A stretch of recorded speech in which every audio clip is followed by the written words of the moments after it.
Copeland talking. Welcome to another edition of Copeland's Corner. Got another great panel of comics this week. Tony Kameen returns. Kathy Sorbo returns. So does Kevin Avery. Good to have you, everybody. Hi. I Hey was there. like, I always like to start asking where everybody is. I am here, of course, in the Bay Area. Tony, you're in LA, is that right? Yep. You're in LA, and Kathy, you as well. In Seattle. Oh, that's right. You're up north. Yep. How was it in Seattle today? Kind of stormy. It's going to be storming for about a week. It was 80 yesterday. Now it's like freaking 60. Wait a minute. It's raining in Seattle? You're kidding. I know. Shucks. And Kevin, where are you, man? I am also in LA. Also in LA. Yeah. All right. Well, let's jump into it. Actually, there's so many different places to start. Before I get to, everybody's been given a question, regarding a particular topic. The way this works is I'll ask you your question. This is your close up. You'll have a couple of minutes to talk about it, or as long as you want to talk about it. Then we'll open it up for everybody else to jump in. But before I do that, I wanted to bring something else up that I didn't send to you guys. George Santos. Remember George Santos? Yeah. A liar. Why we don't even know if that's his name. I mean, this is like the best liar ever. He lied about his name. He got elected. Lied about his name. Lied about where he went to school. Lied about his job. Lied about his experience. I mean, nothing, literally nothing was truthful about this guy. Nothing. Absolutely nothing whatsoever. All right, so he was sentenced to 7 years in prison for in federal prison for crimes related to I believe it was fraud that had to do with his congressional campaign when he ran. He was taking contributions. I think at one point they found he was taking contributions and spending them on himself. New wardrobe and vacations and all this kind of crazy nonsense. And Trump commuted his 7 year sentence to, he ended up spending a total of 3 months.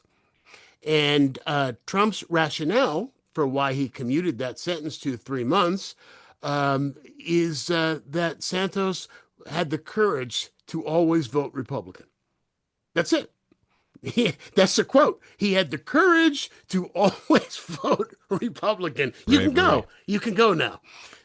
So what he's looking at now is, I guess, that the DOJ or somebody's looking into him because of, they have these betting websites, where you can bet on everything, like how long the president's going to live, and stuff like that. And apparently he bet on whether or not he was going to attend the State of the Union. Whether or not he was going to attend, he put a bet on whether or not, you could bet on yes, he's going to show up, or no, he's not, and he actually bet. And apparently it's illegal, so they're looking, I know, just the nerve, just the nerve. When you watch these administration, a number of members of the administration have testified under oath in front of Congress and have lied their asses off about things. And the speculation is that they know that on the way out the door, provided he makes it, that Trump is going to issue blanket pardons to everybody for everything it is that they have done. So the question is, when you look at the Santos rationale, just because he voted for my party, and you look at the possibility of encouraging crimes by your administration because they know you'll take care of them at the end. Do you think that the pardon and clemency powers of the presidency should be changed? Because right now it's unlimited. They can pardon anybody for anything. Wow. Do you think that? I think it would probably take a constitutional amendment, but do you think this should be changed? Yeah, they probably should. Looking at the past, the history, and who gets pardoned, especially during the Trumpy era, it's a little bit much. Remember when Clinton, the first time it was ever a controversy, I mean, they hated everything Clinton did, but Clinton gave a shady pardon to some, billionaire financier named Mark Rich. And it had the appearance of a pay for play kind of a deal, if I recall correctly. And that's when, but the Republicans made a stink about everything that he did. And I don't believe it shook out to be any kind of a crime, because if it would have, believe me, they would have nailed him with it. It's just, I mean, there are it's so easy to abuse this. And I guess this goes along with another theme. There are so many things that we're finding out now that we assumed were laws regarding the presidency and that aren't just been norms.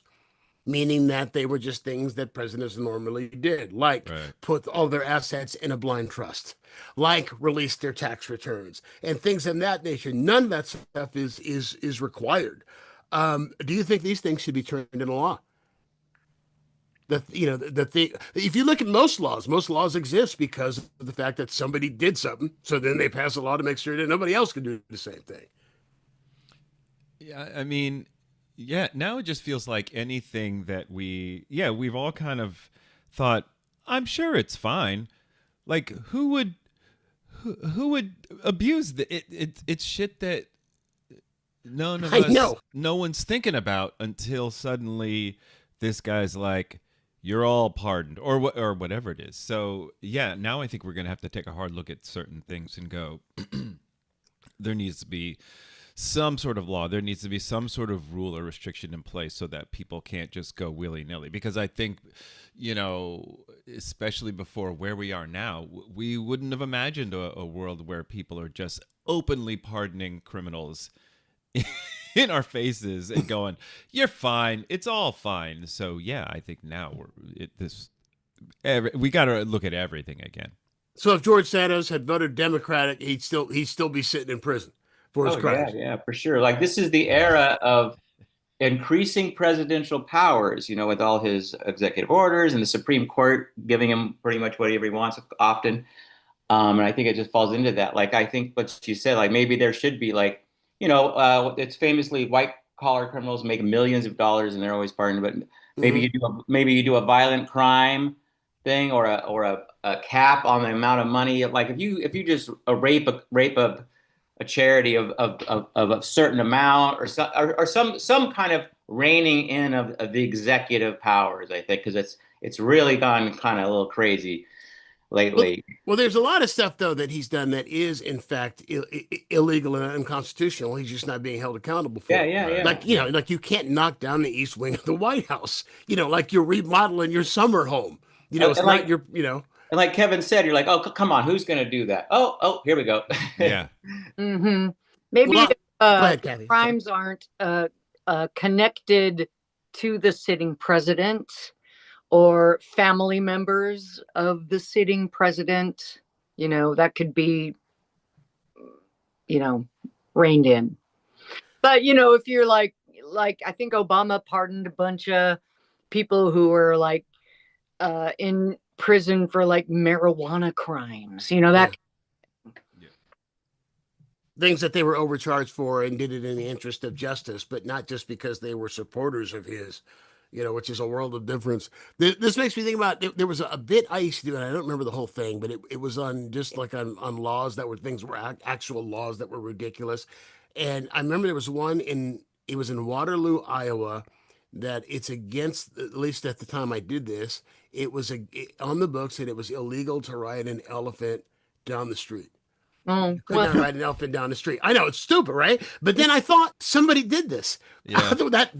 That's how laws get made. Nobody thought, oh, who's going to ride an elephant down Main Street? Who's going to do that? And obviously somebody did it. Once the Ringling Brothers come to town, you got to write a law. I mean, come on. I mean, obviously somebody did it. I mean, it's really. I mean, the rule of law just does not exist anymore. Yeah, states or famously have some of these crazy laws on books. But I'm wondering if sometimes people just heard of something happening and made a law. Mm-hmm. I'm sure. Yeah. Like a lot of our anti-trans and gays go, oh, I've heard this could be a problem, so we can make it a law. All right. Well, this it will lead us into Kathy's question, because it involves a proposed law, a bill. I've got to find this. I've got this. I posted this, and it's got quite a lot of feedback. Okay. Republicans in North Carolina have proposed a bill that says, okay, the way it's written is this is exactly how it can be interpreted, because I thought this can't be accurate, and I fact checked it, and yeah, the way it's written, it can certainly be interpreted this way and allows this. Okay, it's a bill that says if a woman is caught with an IUD or attempts to get an abortion, It says then men are allowed to use deadly force to stop her. Now it's not just men; it's anybody can use deadly force to stop her. The House bill is 1232, proposed by Keith Kidwell. He claims it counts as self-defense to use deadly force to stop an abortion, and that is exactly what the law, if this bill passes, what it says. And this Kidwell character says that he's a man who is pro-life. So if here's what I don't get: if you kill the woman who's going to have the abortion, guess what? You're actually Taking a life. yeah. Well, I'm talking about the abortion still happens. The baby is there is no baby that's born. You're the accomplice. Yeah. So, so the question I got for you, Kathy, actually, it's twofold. Number one is this is ridiculous. Even in North Carolina, this is not going to pass. There's no way that this passes. So, what do you think the purpose is of proposing something that even I'm sure that even his own party, even as crazy as some of them are, would find this abhorrent to say that you could kill a woman in the name of self-defense who is going to have an abortion. That's one part. And the second part of it is we have heard a lot in the last 18 months about how there is currently a war on women. Do you believe that that's true? And do you think that this is part of it? Well, firstly, this Keith Kidwell dude, Mm-hmm. I had not even heard of him until 2 hours ago. And I did like a bunch of research. Oh, it's Keith Kidwell. This dude is like a year younger than me. He is an oath-keeping, fleshlight using ghoul by the looks of it. He is at least 150 pounds overweight. I'm not mentioning that to body shame. I'm mentioning that because if he doesn't think of his health, why should he think of anyone else's health? I think he's a little mentally unstable. And I think the current political climate of anything goes is his kind of motto right now. Anything goes. I can propose anything, right? I think North Carolina is kind of turning blue, and he's desperate at this point. What I don't get is how can one get caught with an IUD? Yeah, I don't get that either. I don't get that either. Do you have like a scarlet IUD on your forehead? No. And Keith Kidwell is a guy who always has, from what I've learned in my 2 hours of research, loves to blend religion and governance. And I think this is an extreme. And what I'm thinking concerning war against women, I mean, easy. That's always been done. It won't ever be done. People will always seek to squash women's rights because we're low-hanging fruit. You know, we're just girls. And I'm wondering, would this bleed over to men seeking vasectomies? You know, I posted this, and that was a lot of the comments. Is if you're going to police women's health decisions or reproductive decisions like this, why is it that men's aren't policed in the same way? And vasectomies are one thing that was mentioned a lot of times, as well as aren't there some insurance differences between when Viagra was approved by the FDA, every insurance, okay, we'll cover it. Yeah, no problem. No worries. We'll cover it. But when They're it comes in Cracker Jacks. I'm sorry, what we're talking? They're in Cracker Jacks now. But it seems to me like there you could say that there is a war on women. I mean, you look at the overturning of Roe. You look at the fact that I believe there was something like 7 or 8 highly qualified women in the armed forces who were up for 1-star admiral or 1-star general, rather, I should say. And Hegseth has blocked every single one of them, and without cause. And without providing any kind of justification. Yeah, so unless you're a man, forget it. So, but why? I just don't see why you would. This has no shot in hell of passing. Even there, it does not have a shot in hell of But passing. do you think it's one of these things like we're pushing these boundaries, but the things right behind, slightly less egregious, are going to be more acceptable because hey, they're not that bad. Mm. So bad, good point. it kind of widens the whole thing a little bit. That's a really good point. Yeah, a little bit of testing the fences. Yeah, pushing it. Oh, we can get away with this, but we're not really gonna do that. Like you said, you guys both said, I had to make sure this is true. Everything I came through yesterday is like, I had to search this to make sure this was real. Yeah, that's how crazy it is, but it is real.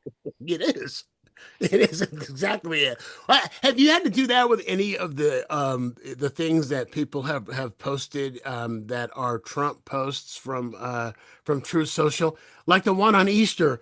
When he was that crazy ass post on Easter when he's bombing into oblivion or something. Open the goddamn straight, you crazy bastards, or something like that. I knew like, oh, he didn't do this, and he did. Yes.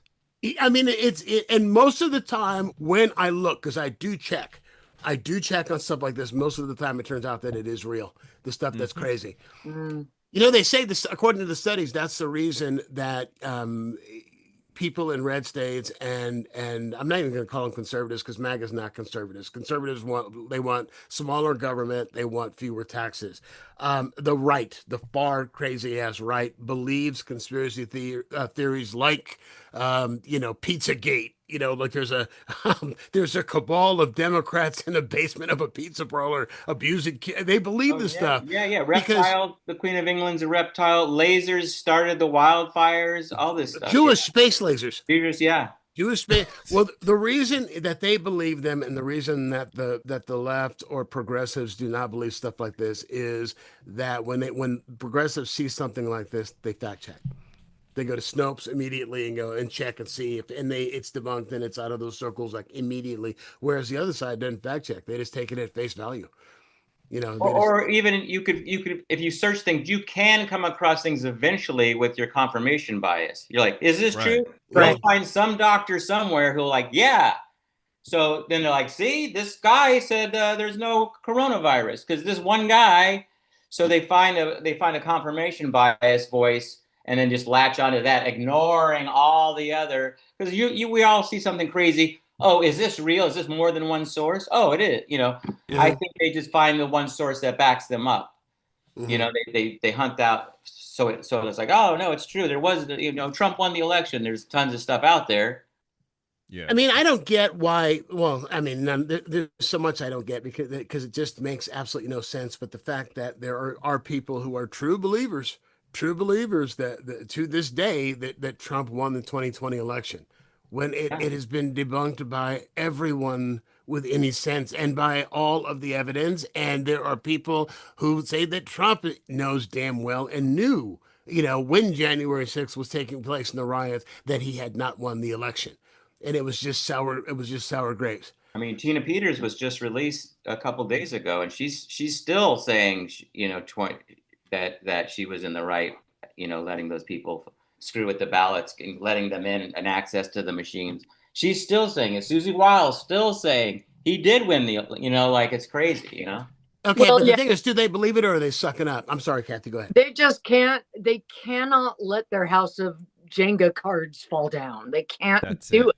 Because one time you slide one fucking slide out, your whole reality bubble crumbles, and you cannot do that. Wait a minute, Jenga cards? Well, you know what I mean. God damn it. Something, quick aside. I just learned, and I know I'm way behind the curve, and I had 3 kids, so I should know this. I just learned about 2 weeks ago how to play Uno. Never played Uno. Oh my gosh! Never played Uno before. There's a point to this, I didn't know. So you don't know how? No, I didn't know that's where this was going. No. I haven't. I'm going somewhere. I used to play Uno. This is sponsored by Big Card Game. Today's show brought to you by Milton Bradley. Yeah. No, there is a point to this. And the object of Uno is to get rid of all of the cards in your hand. And remember about a month ago, in one of his crazy ass True Social posts where he's taunting Iran, Trump has a handful of Uno cards saying, "I've got all the cards, Iran." It's like, well, The opposite of the goal of the game. Yes, I didn't get it at the time. God. Like, didn't somebody tell him? I mean, was That's there so nobody? funny. Was everybody like me? Nobody knows how to play that game. Who? That's so funny.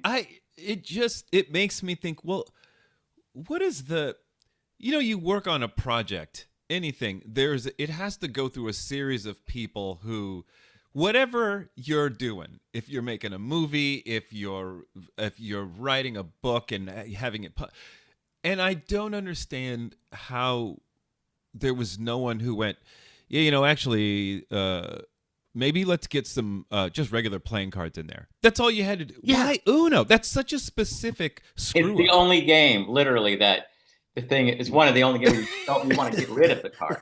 If he had held Yes. up a bunch of Jenga blocks and Yeah, said, yeah. I have all the cards, I would have been like, well, all right, whatever. Even though they're blocked, Yeah. you need to Yeah.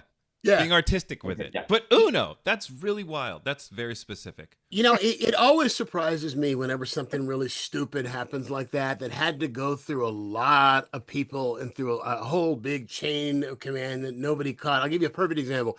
I'm not going to mention the school. There was a school here in the Bay Area I'm going to say probably about 15 years ago, a Catholic school, and they're fine people, the students, the administration, everybody. It is in an upper middle class to wealthy white, predominantly white community. I Okay? believe. Put this in. Wait one second. So put this Mhm. in. Put this in context. So Black History Month is coming up, and so they were trying to, I guess, with a group of students in student involvement, they were trying to do something to honor the handful of African American students there, and to recognize Black History Month. So what they decided was, on the cafeteria menu, they were going to serve fried chicken and watermelon.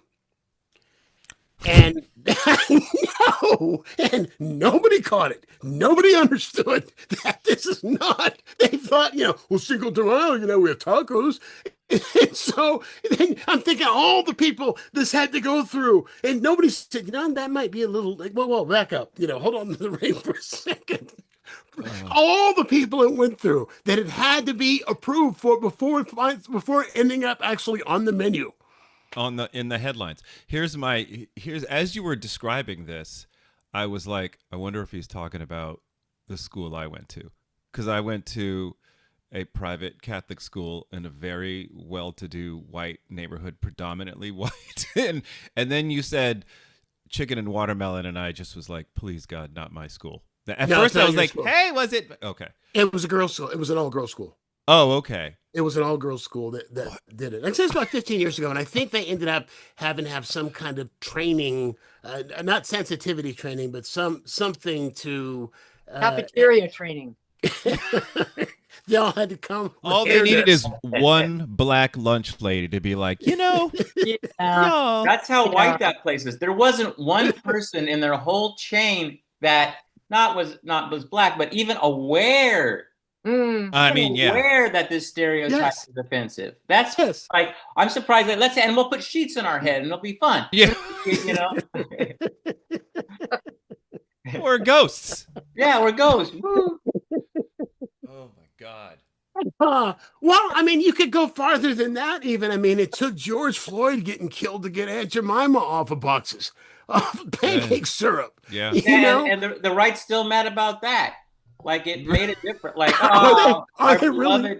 beloved, one of our beloved heroes. They're like, you can keep Colonel Sanders.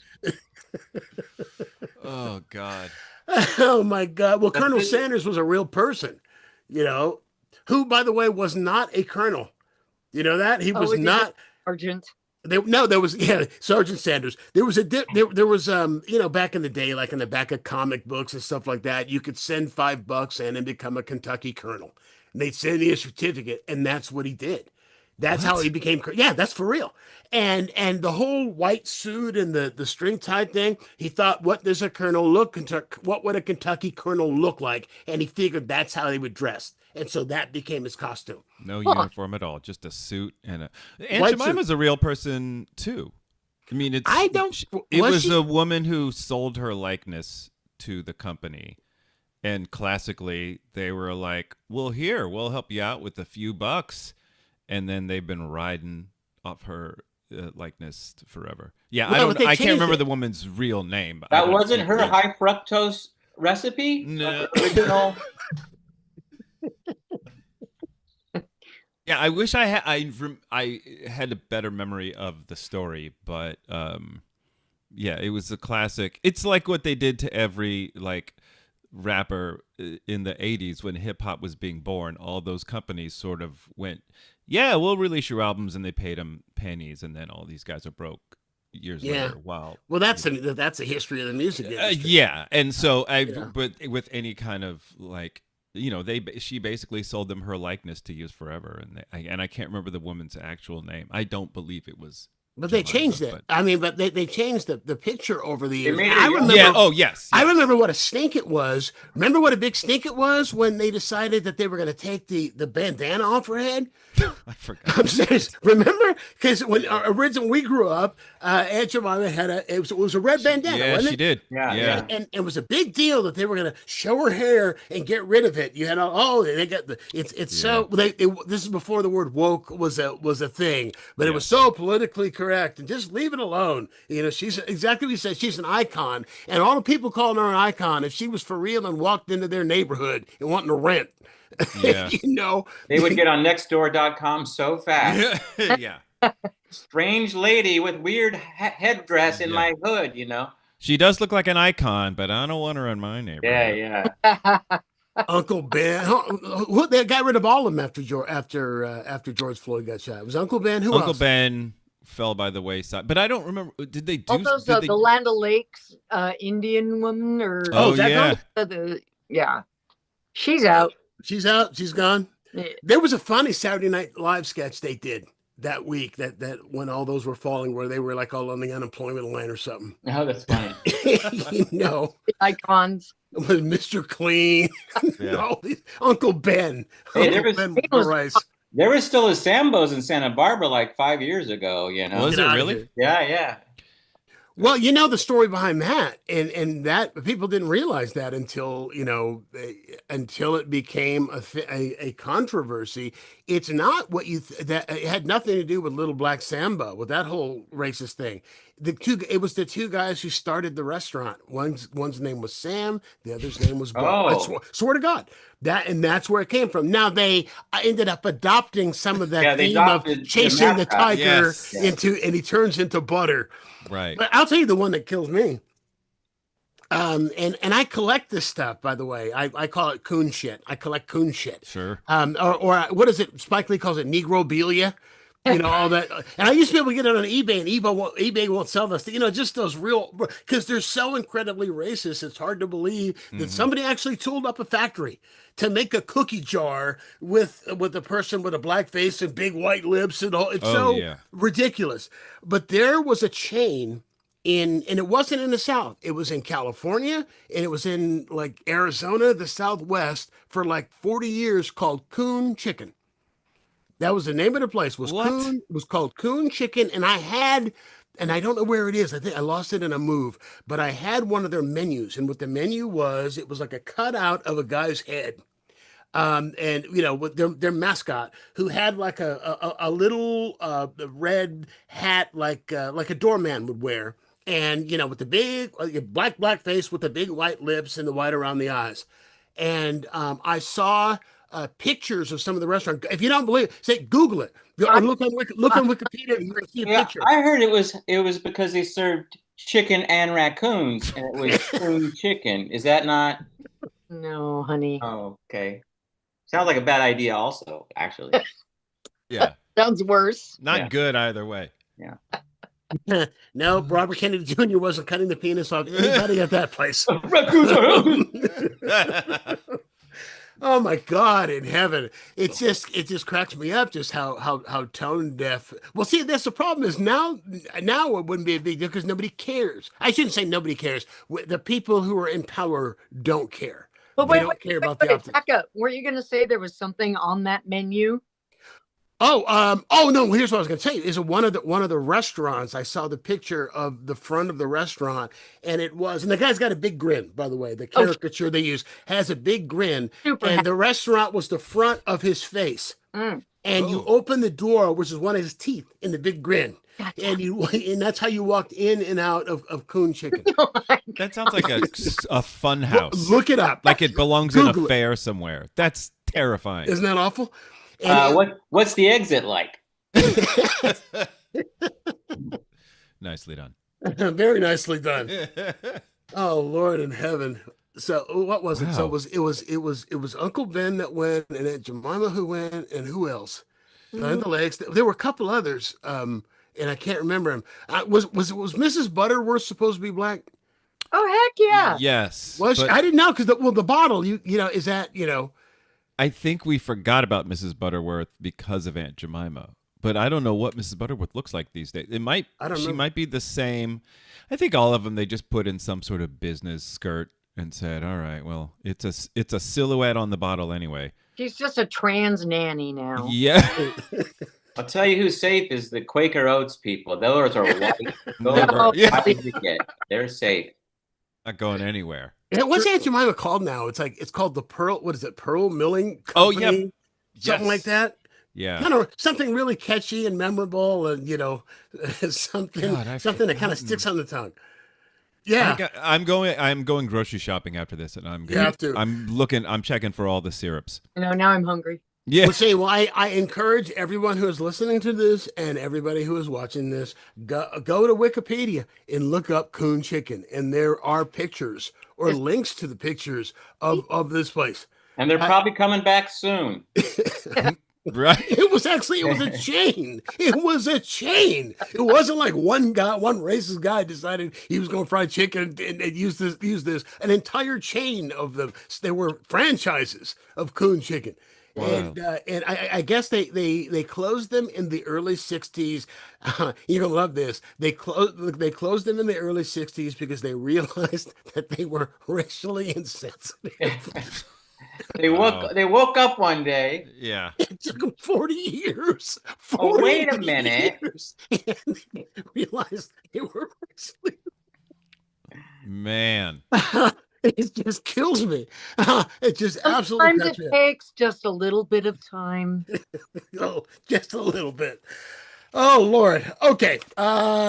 Next thing. I think who did I have this for? I think this was actually this is for Kevin. Okay. Oh. Strife at 60 Minutes. And I worked in news.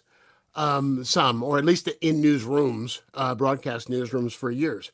And CBS News was, going back to the days of radio, of Edward R. Murrow on the rooftops of London during the Blitz. It was always the gold standard of news. And now that Barry Weiss, who was a right-wing blogger, is in charge of the news department since the Skydance Paramount acquisition / merger with David Ellison, Larry Ellison's son, in charge, and they're trying to curry favor with Trump. Right. It's just they're firing people with credibility.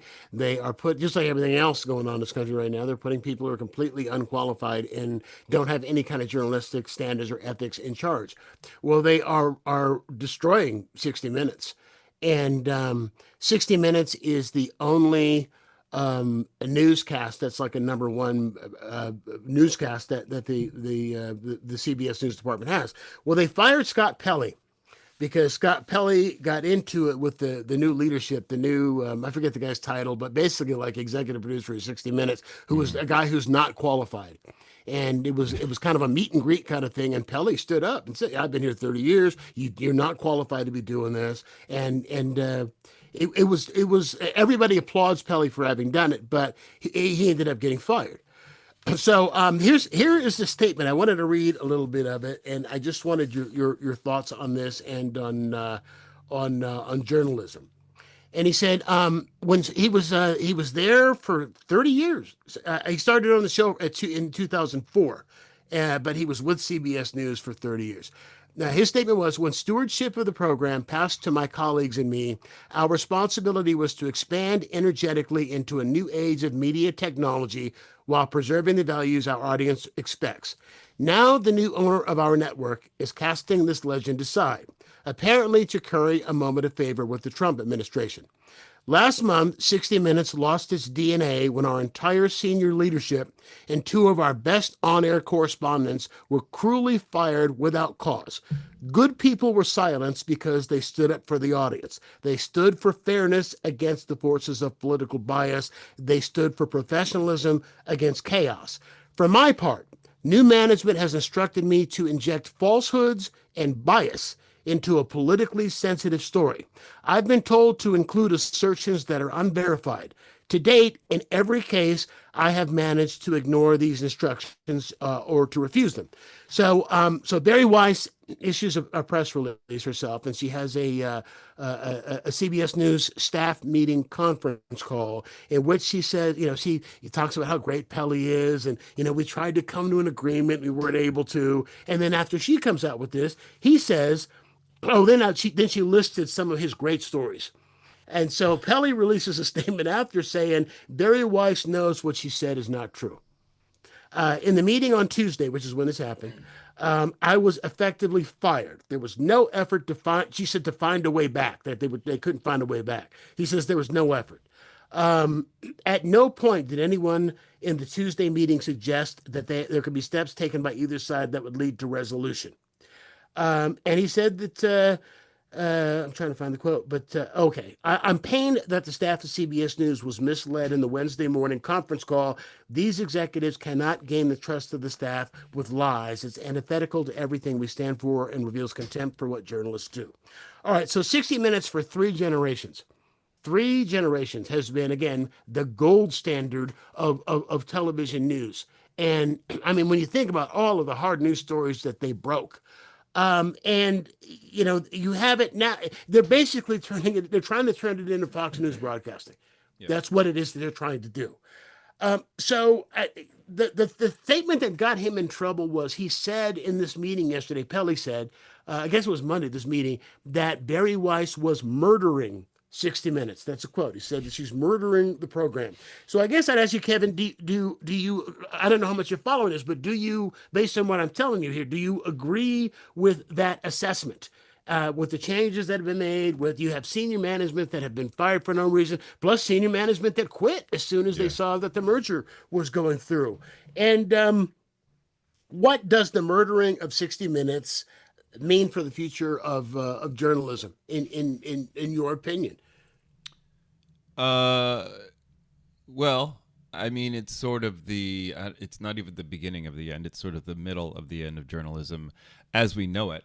But I think, I mean, just as you were talking about this, what occurred to me is that I think a lot of folks know where to go look and find their new. I remember learning about The Guardian years ago, sort of for the first, someone being like, well, maybe you should not, get your news from X, Y, and Z sort of mainstream sources, but look at The Guardian, look at NBA, look at other places, like alternative news sources. And I think that, folks who want to get a well-rounded view of things, we know there are other alternative places to look, that are places that are doing good work in journalism, that are maintaining integrity and telling us what's going on.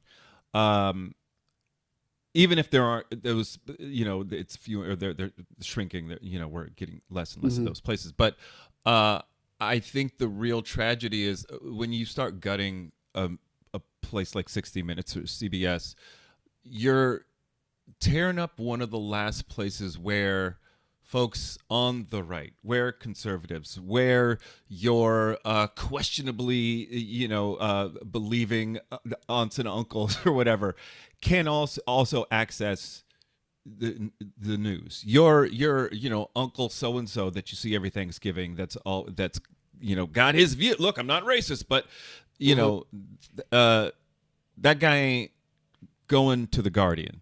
He ain't going to these other places. But 60 Minutes could come across his view. Mm-hmm. And so now and you could trust it. He knows that Yes. he might not agree with it, but he knows that he could trust it. He might even question it or whatever, but at least he can see the other side of things. He had a broader view other than just getting everything from Fox News. And so I think that's kind of the real tragedy. You know, I obviously you hate to see good journalists and good people who work in that field lose their jobs and kind of be kicked to the curb, kind of be erased, all the work and what we all know as good journalism, kind of, you hate to see that go away. Mm-hmm. But the scarier thing for me is the fact that the good, hard news, incredible stories are now disappearing from, places where everyone kind of had access to them. Does that? Yeah, it totally makes sense. And the other part of this that scares me is because of the fact that they had these mass firings last week of a seasoned, I think it was Cecilia Vega was one that they fired, and some others, seasoned journalists, award-winning journalists, and for no reason. There's going to be if there's not already, there's going to be a self-censorship. Don't you think? I'll throw this to you, Tony. Don't you think that you're going to have reporters and you're going to have journalists who have a mortgage and have kids at home and have a daughter in college, who are not going to rock the boat and go, I'm rock the boat, and they're not going to follow up or report on certain stories that are going to piss off the wrong people, and that's not the thing that they should be thinking about. But do you think that's something that could happen or something that is happening? They probably do that unconsciously or consciously with a filter. I think it's like how you nuance your output a little bit. You're like, I can't say that. I'm going to temper it a little bit. I think certainly. And like, this. And you see it not just with the media. You see it with the military. You see it with government. It's like Kevin was talking about. Like, Mary was hired basically to destroy. They don't have respect for this institution. Like Kevin was like, 60 Minutes, like that's where mainstream people still went, regardless of your red or blue, and that is disappearing. It's all getting fragmented, So I think they're destroying that. Just like Donald Trump doesn't love government, he hates government, and he's in charge of this thing he has a disdain for. And I think it's the same with Barry Weiss. Like they're in charge of something they don't respect, which is government, and in her case, CBS News. They don't respect it. They want to change it to make it more what their ideal, which is not what the initial makings of these things were intended for. They're for democracy and stuff, and these people don't like that. See, the thing that scares me is, it's the fourth estate. That's what the media is, and if there is not good journalism, the journalists are the watchdogs. Once you destroy that, I mean, think about it. Were it not for journalism, Nixon never would have, well, Nixon is kindergarten compared to what the corruption we got now. Even like Boss Tweed was taken down by cartoons and stuff. There's a real power there. It goes. There's always been a good voice holding up to the society. Here's what's going on. And you always tell a bad regime when they're so anti-press. Yeah. There's a reason for that, because they're just covering you. That's all they're doing, Mm-hmm. Well, one of the things that Pally also said is that under the Barry Weiss regime, members of the Trump administration who are going to be interviewed are allowed to choose their interviewers. Yeah. Think about that for a minute. You get to pick the person who's going to grill you on 60 Minutes. You get to choose. I mean, so it's like there's no. I mean, I watch Matlock. Other than that, there's no reason for me to watch CBS. Matlock is great. That was a pleasant surprise. I'll tell you. I heard it's a solid show. It really is. It was a pleasant surprise. Other than that, I'm what they did to Colbert. I got no reason to watch CBS. Oh, even they got Kamala Harris they got with that editing that interview, which was just taking the ums and all that, which is standard thing. How is that not work? It's worse to say, I want to pick this person who's friendly to me to interview. It's the same thing. It's only front loaded, it's crazy. Well, ABC paying Stephanopoulos, paying that bogus lawsuit that would have been tossed. I mean, it's It's extortion. It really is. It's extortion money, and figuring that, well, if we pay it, then he'll leave us alone. And oh no, that's not how it works. You pay it, then they come back again, Yes. Yeah. and Yeah. ask Yeah. for more. And it's just, it's frightening. I mean, when you think about like during the first Trump administration, the Washington Post, remember their motto, democracy dies in darkness. And then when he wins the second time, you got Bezos all up his ass now. And Bezos has restructured the editorial department and taken away challenging voices or voices of columnists who had or reporters who had views of world views that are different than those espoused by this administration. So he's in the pocket. The paper that took down Nixon. Yeah, that's right. The paper that took down Nixon. It's like the New York Times, which they always slam as being this liberal. Well, how did they say the New York Times is liberal? Are you a liberal paper if you call out shit that right wingers do? Accurate is liberal. Accurate is synonymous with liberal. Well, the problem is the alternative facts thing is now real. You can go and hear whatever you want to hear. You want to believe that vaccines cause autism? Then there's a place you can go and you can hear somebody say it. You hear somebody say that. I was so naive. I was so naive thinking the internet was going to solve everybody's questions. Like, oh, here's the right answer is going to be at a fingertip. And then it all went to hell with fake news and all that. What sort? Well, who's saying that? I know. My first thought with the internet was, oh man, bar bets are going to be so easy to prove right away now. Yeah.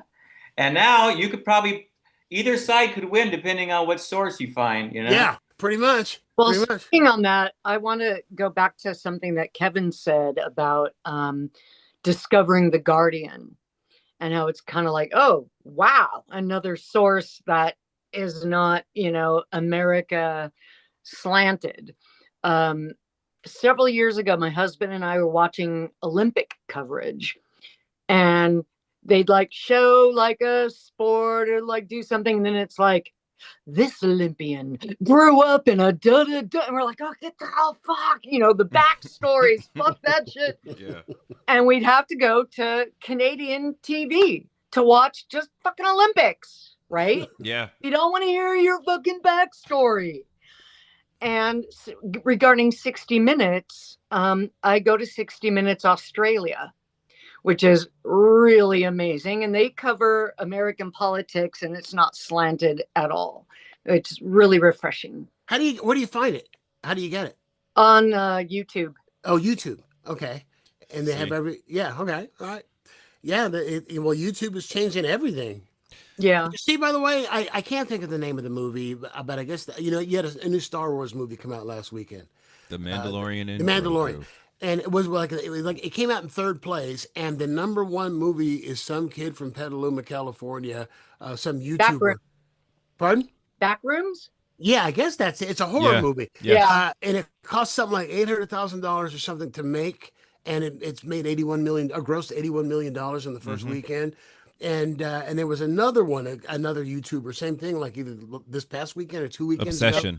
Obsession. And they say that that YouTube now is the future of Hollywood. YouTubers are the future of.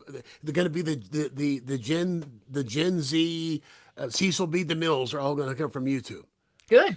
Yeah. I mean, that's the thing, and it kind of, first of all, about I didn't know the kid was from the Bay Area, and so I was watching Backrooms, and what's it about? I've never seen. I haven't seen it yet. What's it about? A furniture store manager, played by Chiwetel Ejiofor, having a rough, divorced, I believe, drinks a lot, kind of just in a rough place, discovers a weird doorway that takes him into a whole other, essentially a bunch of rooms in the back, this sort of maze of rooms and hallways and whatever, and it's about his sort of exploration of that and trying to figure out what it is.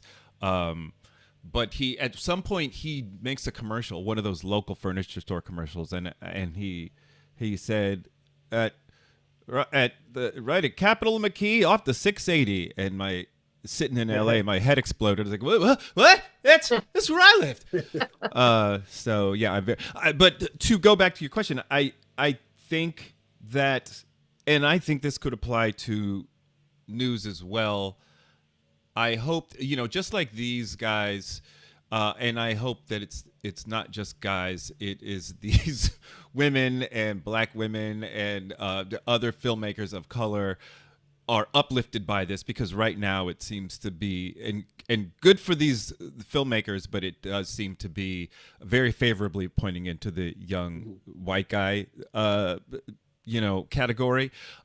So we do hope to see that broaden, that these other filmmakers are uplifted. But what I hope this sort of indicates is that with like news and stuff, as you see these people kind of pushed out of your 60 Minutes and your traditional or mainstream media places, that they find other alternative, that the news takes a different shape, in the same way that we're sitting in Hollywood, where the business is just kind of, they call it a contraction, and but dying on the vine is from what I understand. Yes, and the hope is that, well, this isn't the end of the business, but it's going to change the business, and we're getting, in the same way that during like the 2008 strikes, suddenly we saw a very different entertainment business, and it was the birth of streaming and all these other things that we didn't know would then kind of kick us in the ass later. But I just hope that all these institutions that we see kind of going away or changing for the worse, I hope that the people in them continue to find alternative means to be like, no, I'm still giving you the news. I'm just over here doing it in a different way. I'm just making these movies through YouTube, and I'm going to, and now you're going to get to see it in the theater. I'm going to go around the studio system, and I'm going to, so that's what I kind of hope for journalism as well, is that's finding happening. a different way. That's happening, because I mean, probably the best hard news source around today, even though it does have a progressive bias, but everything that they say, they back up with receipts, as they say, is the Midas Touch Network. The Midas Touch Network does some amazing reporting, and they break stuff that the corporate media won't touch. And that again is the frightening part. It used to be that news was considered a public service. The airwaves belonged to the people, and news was considered a public service, and then it became a profit center. And when you've got corporations involved that have an incentive not to anger those who are in power or who are in authority, it can't help but hurt the information that gets out to people.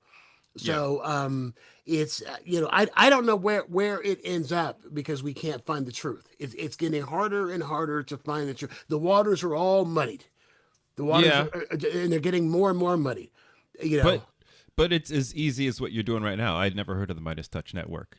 Now, both of you clearly, you guys have, but now I'm gonna go, well, shit, I gotta check out this Midas Touch. Oh yeah, do. I mentioned the Guardian before, but years ago, I only learned about the Guardian because I think David Cross was on stage at the Punchline, and he casually threw it out.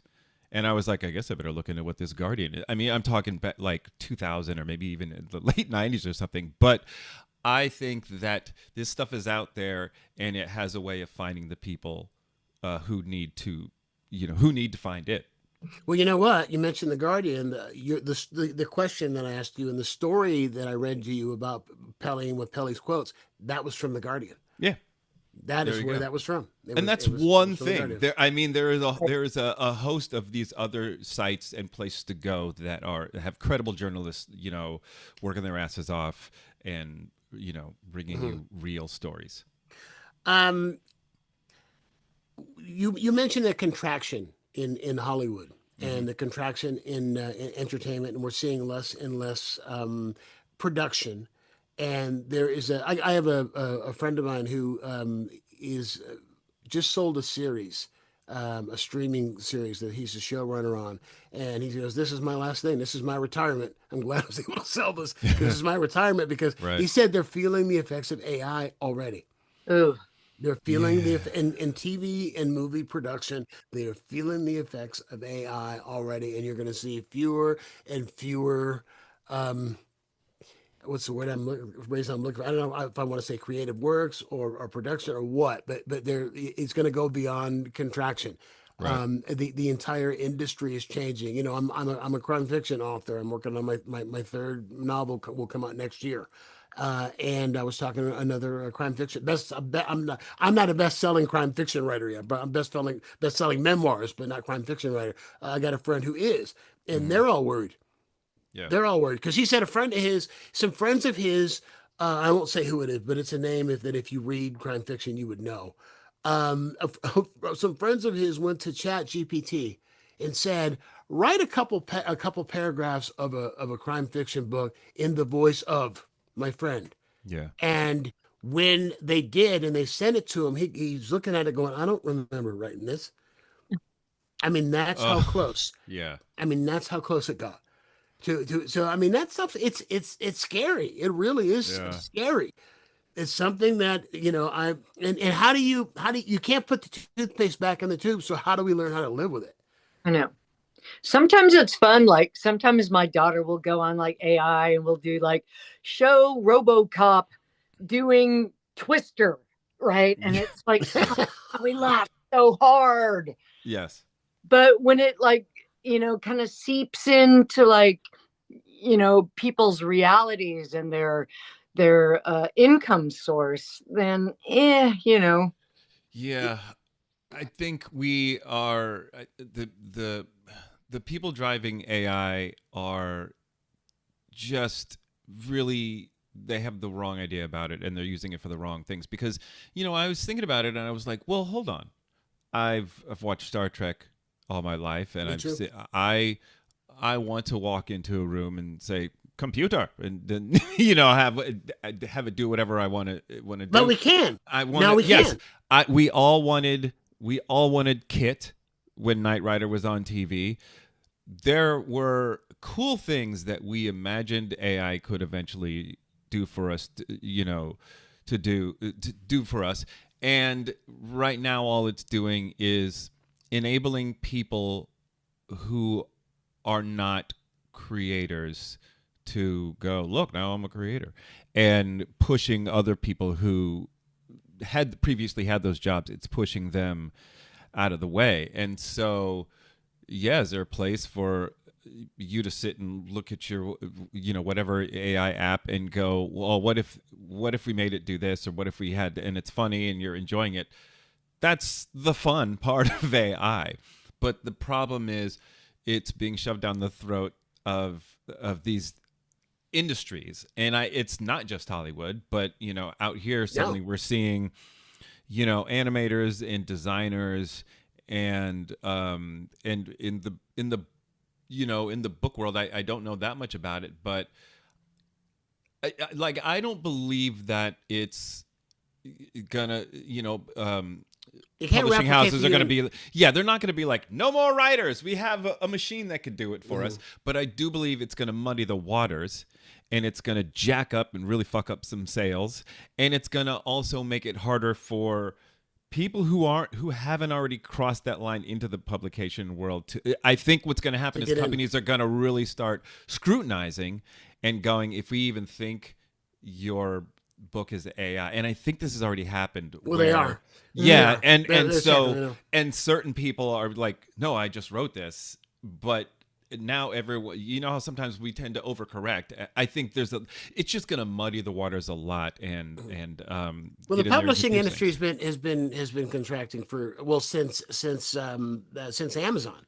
People Yes. forget Amazon Yes. started with books. I mean, that's why Mm-hmm. Borders is gone. That's why Barnes and Noble continues to contract. That's why there's Yeah. no there are few independent local bookstores. Mm-hmm. It's a hard gig. And I'll tell you, with AI, here's the latest thing. And that is coming to the forefront, and that is that Anthropic, at least Anthropic, and probably the others, have taken authors' novels and their books and fed them into the algorithm without copyright, without Oh. consideration for copyright, without compensation, without Mm-hmm. permission, in order to teach AI how to Oh, write, yeah. how to think, whatnot. I've got one friend, again, one of the top crime fiction authors in America, who's been writing a crime fiction series for over 40 years. It's something like, I think he's got 80 novels or something. Hmm. 66 of them. They found out there's a database you can go and find out if they've used your book. Yeah. 66 of them. My book, Not a Genuine Black Man, I found out that they took and they used. Another one, the one I was telling you about earlier, whose friends said write a book in his voice. They have taken 8 or 9 of his. So there are a couple of class action lawsuits where they're getting Hmm. authors together saying that it's worth 150 grand a book for every book Yeah. of yours they took, Yeah. without asking. But I don't think you're right. They're not going to just be able to go to a AI and say write a novel, because they, no matter what stylistically AI can do, it can't replicate the human experience. Yeah, well, they can do it, but it's not going to be good. And I think consumers aren't gonna. Everyone isn't sitting around waiting for the next AI book to come out. Like, I don't think they're gonna have, But I just think it's gonna really jack up these industries even more so than it already has. Well, with that, we are at the end of the hour. We lost Tony at some point. Tony went to go write his AI novel Tony, somewhere. Tony must have AT&T, and he dropped. Oh, Tony. I got AT&T in the dry. I've been. Never mind. I'm going to say anything. They may end up sponsors one day if I'm lucky. So Yeah, hey. I'm not going to say anything. But what internet have you got? What internet have you guys got? Because I'm shopping around. I'm curious to see what's good. I'm You on Verizon? You're Yes. Verizon, Kathy. What's at your house? Mobile. T-Mobile? Yeah, that- but everybody I talk to says that AT&T is the worst in terms of dropping out and all this stuff. And I think AT&T, they were first. They were the phone company, for God's sake. I know. They should have it better than all of them. They should be kings of fucking community. Yes, yes. When there was just the phone company. That was it. Remember, the phone company. Yes. That's it. You had nowhere else to go but the phone company. I was in a meeting somewhere, and I was describing some kind of phone woes I had, and I wanted to. I heard in this story, I blurted out blah blah blah. Instead of saying such and such Verizon or whatever, I heard myself say something about calling the phone company, and the room shut the hell. They were like, the phone company, like people lost their damn minds, and it was just a slip of the brain. It was just like, oh God, I have been around a while, and people could not believe it. It was 10 minutes on the phone company for these people, and I just had to slink into the corner and. Well, I'll tell you, Leno tells a great story about he had a bit that he was doing on how on getting older, and how for him now opening a bag of potato chips is like ripping a phone book in half. Yeah. So he does this bit one night, and this 20-something in the front row goes, "What's a phone book?" Yeah. And he goes, "It was a book of all the phone numbers and addresses of everybody in town." And the kid goes, "Well, what if you didn't want your address and your phone number in that book?" And Leno goes, "Then you would pay them money, and for an extra fee, they would take your phone number and your address out of the book." And the kid goes, "Well, that's extortion." and Leno goes, "I'm not doing this with you. I'm not doing this with you." God bless you. I never thought about it, but it's true. It was extortion. It's true. Yeah, it was extortion. Yeah. Like and there's stuff like that makes me feel ancient when I hear, because it's like some of the things that you don't. Well, even recent stuff, I'll tell you, which is funny, because I saw a great movie. I will recommend it. It's on Netflix right now, and it's apparently 10 years old, and I don't know how I missed it. It was a low budget film that apparently made a ton of money, with John Cho and from Will and Grace, the lead actress. Is it Megan? Oh, no. The redhead. Now I'm Deborah Messing. Thank you, Deborah Messing in it, and it's called Searching. And what it is, it's about a single dad, John Cho, a widower, whose teenage daughter goes missing, and the entire thing is from the perspective of the computer. Yeah. Everything he's doing on the laptop in terms of searching her stuff and finding her Facebook friends and going through her emails and going through her phone calls and all his communications with the police and everything they're doing in terms of trying to to find her and track her last steps and where was her phone, where did it ping, what tower. It's great. It's really, really, really. I was pleasantly surprised. But there's stuff on there that I look at and go, wow. It just makes you feel ancient. It's just like 10 years ago. MySpace and all the stuff like that. Tumblr. Remember Tumblr? I do. Yes. Remember Tumblr? I do remember Yeah. Tumblr. Remember when was your first friend? When Was your friend? I do remember. He was always up there in that top 8, unless I think you had to Totally. move him. You had to get him out of the way. Like to jumble him out of there. Yeah. Oh, I forgot about Tom. I will tell you the one thing in the movie where they had me up until this point because it takes place in the Bay Area. It's a Bay Area story. Wow, okay. It takes place all in San Jose, and they nail everything. San Jose again. San Jose. Well, yeah, it's in the Silicon. Well, he works in the Silicon Valley. The father does. So they have all of the news reporters. They're mic flags. It's all local TV stations, KTVU and KPIX and KGO and all that up here. And they had me think, oh wow, it's a great Bay thing. Until a reporter goes, well, according to transcripts, the last place she was seen was on the 101. Yeah. And I go, you blew it. Yep. That's L.A. We don't say the 101, the 680, the 5. That's L.A. That's L.A. I grew up in L.A. I know the 10, the 5, the 605. Yeah. Yes.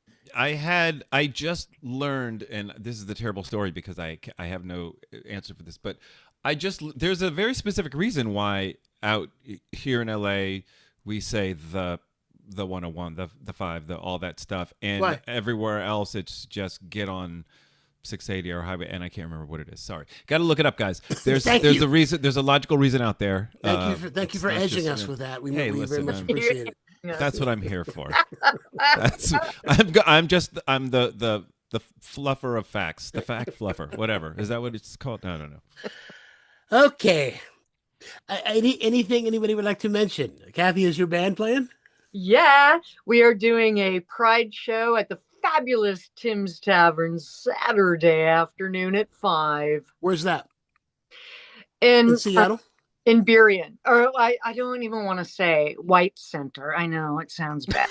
I know. Yeah, I'm not going. Wait. Not, I know. Kev, you and I aren't invited, apparently. I know. I don't even say, but it's called White Center. Oh, at the White, is it White Center or No, the White Center? Not the White. That's on the 5. Very LA. Do they have drinking fountains there? Shut up. There's one for you. Perfect. We're on Are our there way. bathroom special bathroom? Yeah, you gotta walk through some mouth and teeth to get. I'm telling you, look when we get done, look I'm it up. writing I'm it down. not making Coon this up. chicken. Coon chicken. I gotta see. And wait, is that coon with a C?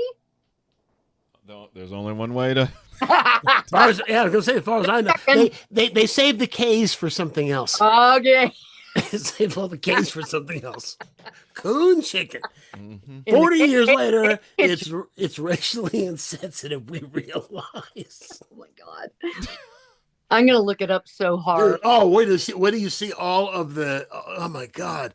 When you see all of the publication assets, the advertising assets, the menus, and oh my God, ads. eBay to get merch from there. Well, you know what? That's something. I told you how I collect that stuff, and I can't find it anymore because after George Floyd, eBay stopped selling that stuff. Right. eBay stopped selling that stuff. They stopped selling the Confederate crap.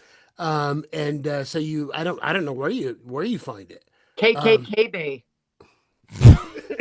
There you go.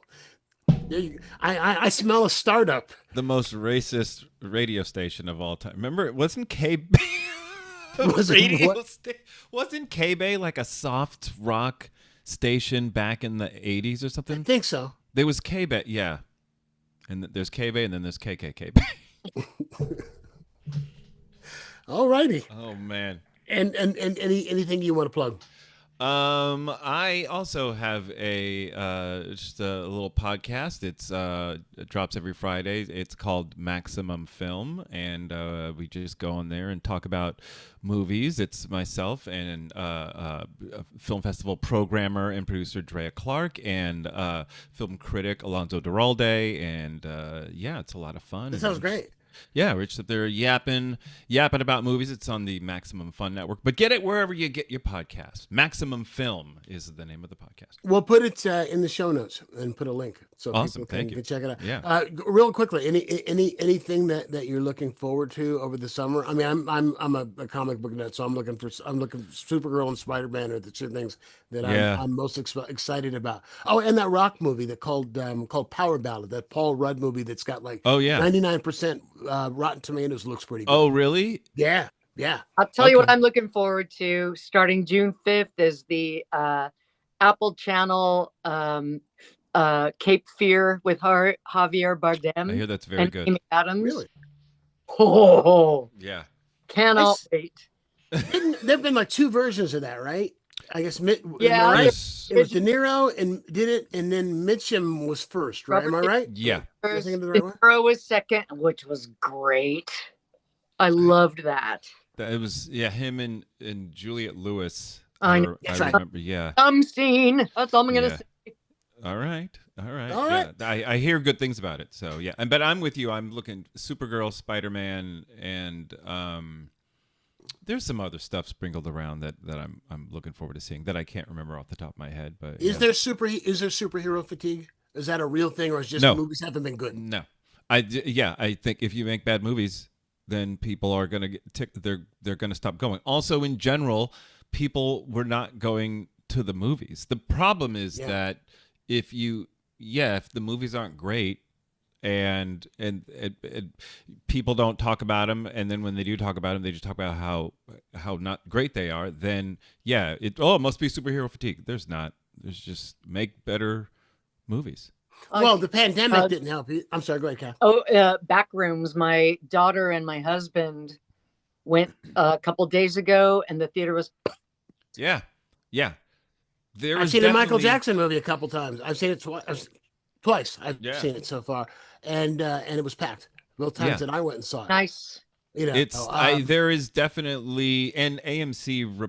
I think they reported that they have seen a pretty nice surge in theater attendance. So it's little by little things are. It'll never be back to where it was pre-pandemic, but I do think it's gonna.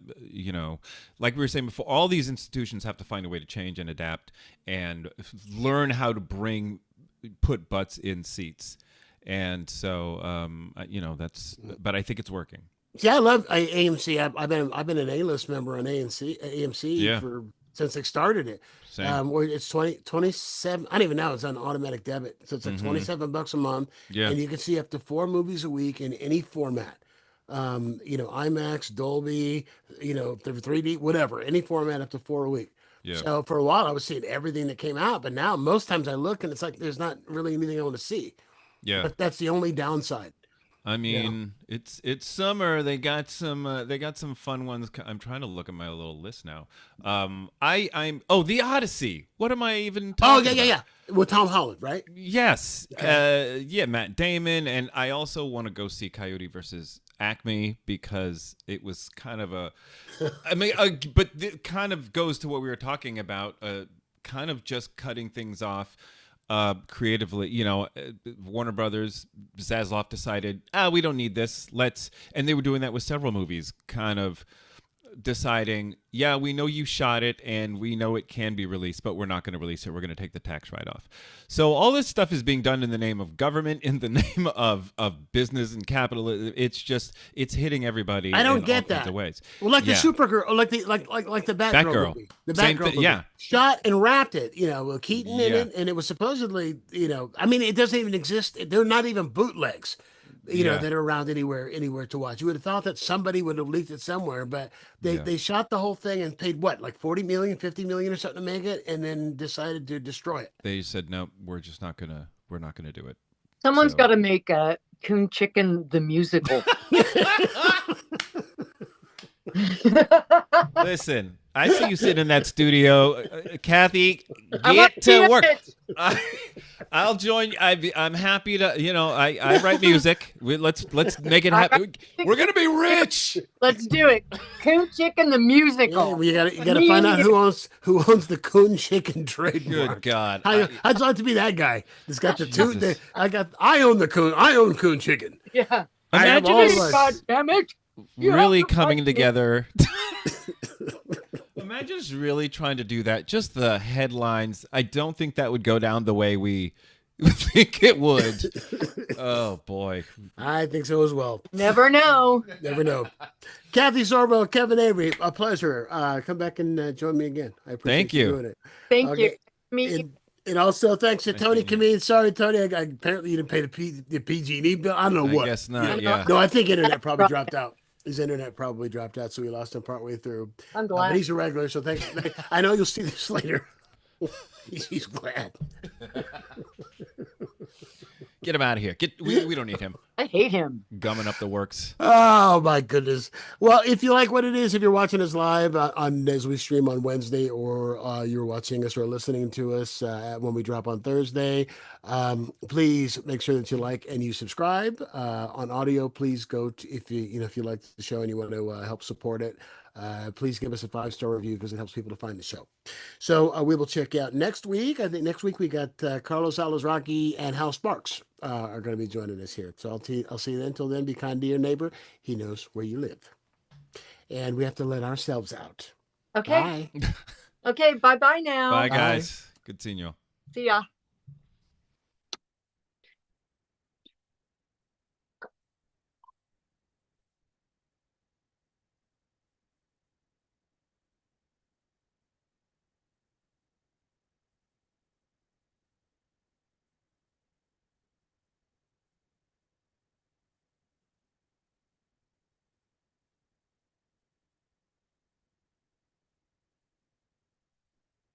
Ugh.